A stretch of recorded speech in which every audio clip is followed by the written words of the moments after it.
आजकल हमारा समझ वो रिलेटेड है लर्निंग डिफिकल्टी से। लर्निंग डिफिकल्टी को समझने से पहले हमें लर्निंग के बारे में समझना चाहिए। तो लर्निंग हमारे पास बेसिकली है क्या?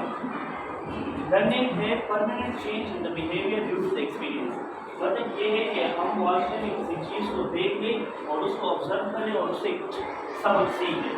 तो इसे क्या कहते हैं? और वो सबक इस तरह हो कि वो हमेशा के लिए हमारे दिमाग में बैठ जाए, हमेशा के लिए हम उससे सीख जाए, वो कभी हमसे भूले ना।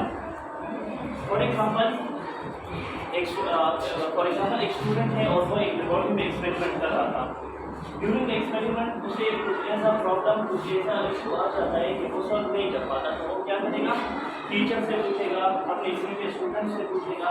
इसके अलावा जो कि आजकल इंटरनेट उससे वो उस सोल्यूशन को तलाश करेगा और आखिर में वो फिर उसे इजीली सॉल्व कर देगा। नेक्स्ट टाइम उसको जो भी डिफिकल्टी आएगी, वही डिफिकल्टी अगर उसको दोबारा से आ जाए तो वो उसे इजीली सॉल्व कर पाएगा, क्योंकि ऑलरेडी उसने पहले एक प्रॉब्लम को एक्सपीरियंस किया था और उससे उसके बिहेवियर में उस एक्सपीरियंस से चेंज आ गया था और वो चेंज क्या था? परमानेंट था। मतलब इसे अगर प्रॉब्लम दोबारा से आएगी तो वो दोबारा से ये मसला इजीली सॉल्व, किसी से नहीं पूछेगा, किसी से नहीं पूछेगा। अभी जो मेन टॉपिक हमारा है वो है learning difficulty face by the individual in learning. ये मोस्टली बच्चों से रिलेटेड है। एक टीचर अगर क्लास में एक स्टूडेंट को पढ़ा रहा है तो उसे वास्तव में इसका होता है कि वो, जिसे हम कह सकते हैं कि लो IQ, बात इस तरह होते एवरेज होते हैं। तो एक वास्तव में इसका होता है कि अगर हमने एक दफ़ा पढ़ा है तो एक ही बार में वो सीख जाते हैं। बात इस तरह होते हैं कि हमने 2-3 दफ़ा पढ़ाए तो फिर सीख जाते हैं। बात इस तरह होते हैं कि उन्होंने जितना भी पढ़ा है तो वो सही से नहीं सीख पाते। तो इसको हम क्या कहते हैं? Learning difficulty. वो मुश्किलात जो एक बच्चे को और एक चीज़ों को पढ़ाने में, बच्चे को समझने में जो मुश्किलात पेश आती हैं तो उसे हम क्या कहते हैं? Learning difficulties. तो लर्निंग डिफिकल्टीज को के बहुत से टाइप्स हमारे पास हो सकते हैं। फर्स्ट जो है डिसलेक्सिया। जिस तरह यहाँ पे मेंशन भी हुआ है कि डिसलेक्सिया का मतलब एक प्रॉब्लम इन रीडिंग। मतलब इसका ये है कि ये एक न्यूरोलॉजिकल डिजीज है, डिसऑर्डर है, जिसमें बच्चा लिख भी सकता है, सुन भी सकता है, देख भी सकता है, लेकिन वो पढ़ नहीं पाता। फॉर एग्जाम्पल अगर टीचर उसे कहे कि आप बच्चे खड़ा रीडिंग के लिए, तो पहले तो वो कहेगा कि मैं सर नहीं पढ़, वो जान पड़ाएगा। अगर वो बाय फोर्स खड़ा भी हो जाए तो वो रीडिंग प्रोनाउंसिएशन सही से नहीं कर पाएगा। अगर वो प्रोनाउंसिएशन भी सही से कर रहा है लेकिन टीचर को वो सुनाई सही से नहीं देगा, तो इसमें क्या होगा? इसके कॉन्सेप्ट हो सकते हैं कि ये hereditary transfer from parents to also, औलाद में माँ बाप से आलम दखल हो सकता है। तो माँ बाप में कोई इस तरह इशू है तो वो मसला किसमें भी आ सकते हैं? औलाद में भी आ सकता है। एंड सेकेंडली, जैसा मैंने बताया कि न्यूरोलॉजिकल, ये हमारे न्यूरॉन्स न्यूरोलॉजिकल ब्रेन से, मेंटल हेल्थ से ये रिलेटेड है।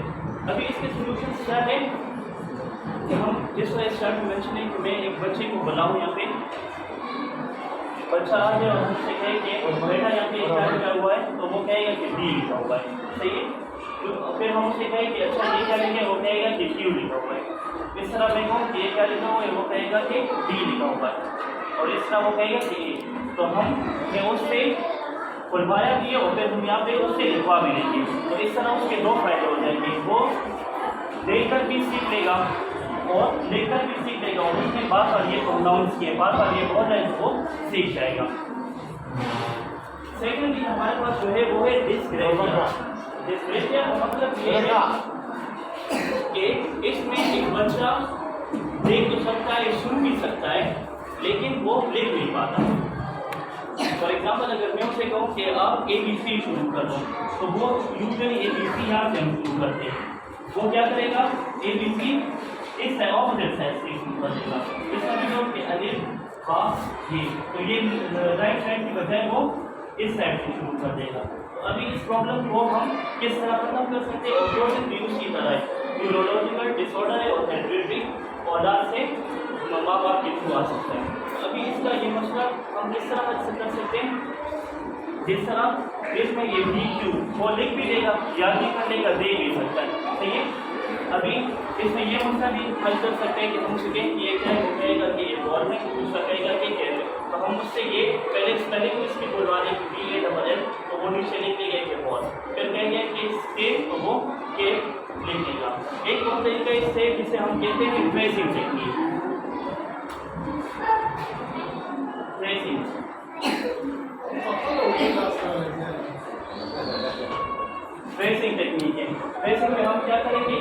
हम बच्चे को इससे डॉटेड फॉर्म में एक चीज़ लिख लेंगे और वो बच्चा क्या करेगा कि इसको सिर्फ इसके ऊपर इसे डाल कर देगा।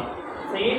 इसी तरह अगर हम इस एग्जाम्पल में भी देखें तो ये मेरी यहाँ पे ट्रेसिंग है उसको सिर्फ क्या करेगा डाल कर देगा, तो इसका मसला इससे हल हो सकता है। thirdly, जो मोस्टली जो मैथ्स टीचर है अमूमन उनके साथ बहुत ज़्यादा होता है डिस्कैलकुलिया से ज़ाहिर हो रहा है कि ये रिलेटेड है विद द कैलकुलेशन का मतलब ये है कि काउंटिंग। एक बच्चे को हमने कहा कि आप 0 से 10 तक याद करो, वो सारा दिन लगा लेगा लेकिन याद नहीं कर पाएगा। अगर याद कर भी ले जब टेस्ट टीचर उससे लेगा तो वो ठीक से नहीं सुना पाएगा। इस तरह अगर हम कहें कि लिख लो तो वो 0 1 2 उल्टे साइड से शुरू कर देगा, क्योंकि इस साइड से शुरू होना चाहिए, वो इस साइड से करिए, उसे पता नहीं चलता कि मैं किस तरह लिख रहा हूँ। कोशिश वही है कि ये न्यूरोलॉजिकल और हेरिडिटरी है। एंड अभी सोल्यूशन इसका क्या है? सोल्यूशन इसका क्या है कि हम इस विजुअल के थ्रू एक चार्ट वगैरह बना लें और इसमें हम एक एक बच्चे को बुलवाएं कि आप बच्चे ये काउंट करो कि ये कितने, तो वो कहेंगे कि ये हमारे पास 1 2 3 4 5 6 तो 6, तो वो इनको देखकर वो जल्दी भी सीख जाएगा और वो इसके साथ कहेगा कि ये 6 है। इसी तरह हम कहेंगे कि ये कितने, वो कहेगा कि 2 है, तो वो इसके साथ 2 को ज्वाइन कर देगा।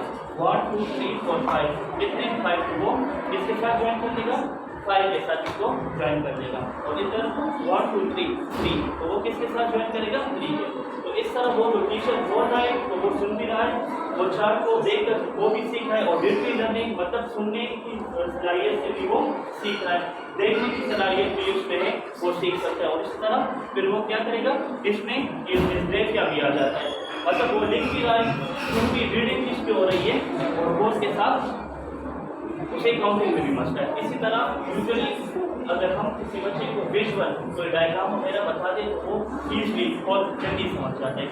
इस तरह इसमें भी ये 3 वैल्यू यूजुअली एडिशन और सब्ट्रैक्शन के स्टूडेंट्स को बहुत प्रॉब्लम होती है, तो हम उसे अगर विजुअल के थ्रू समझाएं तो वो डायग्राम के थ्रू विजुअल के थ्रू समझाएं तो वो ईजली उसे सीख पाएगा। अभी अगर हम कहें ये कितने वैल्यू में कितने गुब्बारे हैं तो कहें 1 2 3 3, तो हम कहेंगे कि बच्चे आप इधर लिख लो 3, ठीक है। फिर हम उसे कहेंगे कि मैंने 2 गुब्बारे आपको और ले दीजिए, तो वो कहेगा कि 2 और हो गए, तो वो नीचे लिखेगा 2। फिर हम कहेंगे कि ये भी इसे प्लस करो, इसे जमा करो कितने होंगे, तो वो कहेगा कि 3 पहले थे और 2 आपने और ले 3 कितने होंगे 1 2 3 4 5, तो 5। तो इस तरह वो बच्चा बोल भी रहा है, मतलब उसकी रीडिंग प्रॉब्लम भी सॉल्व हो जाएगी, ट्रेसिंग का टेक्निक भी इसमें आगे लिखने का मसला भी हल हो गया, इंसर्टी के कैलकुलेशन वो कैलकुलेट भी कर रहे हैं। तो मतलब इसका ये कि इस सब लेक्चर का इसका मतलब ये कि अगर इन टेक्निक्स को यूज़ करते तो हम बच्चों की ये तीनों प्रॉब्लम सॉल्व कर सकते हैं। शुक्रिया।